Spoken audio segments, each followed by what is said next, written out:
Okay, this is Rex, and this is our 17-year-old Elijah, and he now knows how a gearbox works, and he's going to expound upon it.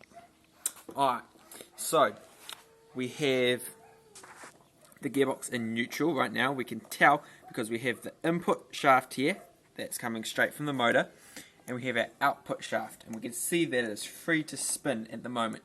None of the gears are selected. Right? We've just got this gear shaft from another gearbox. You can see that each of the gears are free to spin on the shaft, right? Because nothing is selected. We have the gear selectors. Okay? When the gear selector pushes on top of a gear, it locks with the gear, and this is splined to the main shaft that pushes it right out, the output. So, I'm just going to put that down. Alright, so we can see here, at the moment we're in neutral.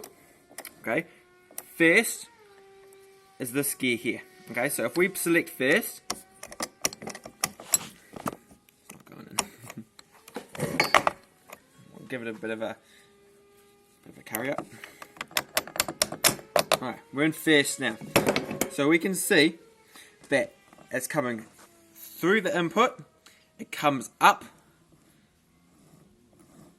to the counter shaft. Yep, comes out to the counter shaft, comes across, comes down to that gear, and that gear is locked because of the selector, and then comes onto the main, and now is locked. So we're in first at the moment. Okay? If we pull it across, we're now in second. So it's coming through the input shaft, up to the Counter. Yeah, up to the counter shaft, sorry. Across, now coming down to the second gear, which is locked together with the selector. Okay, put it back. Then we have third. Alright, we're now in third, so it's coming through the input to the counter shaft, across, down, then because that's locked, goes out to the output. We're in third. If we come over to fourth, alright, now in fourth, we're not actually using this gear now.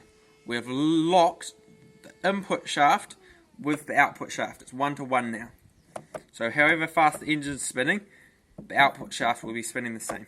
Alright, for fifth, we're here, and fifth is that way.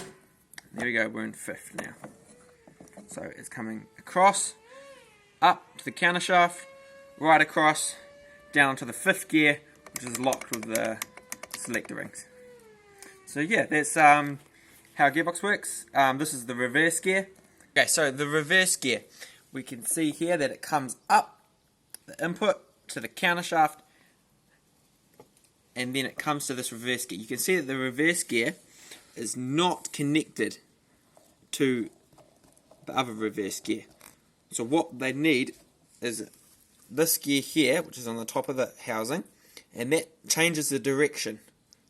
So that causes the reverse. Alright. We also have our speedometer right there. And you can see these are the gear selectors here.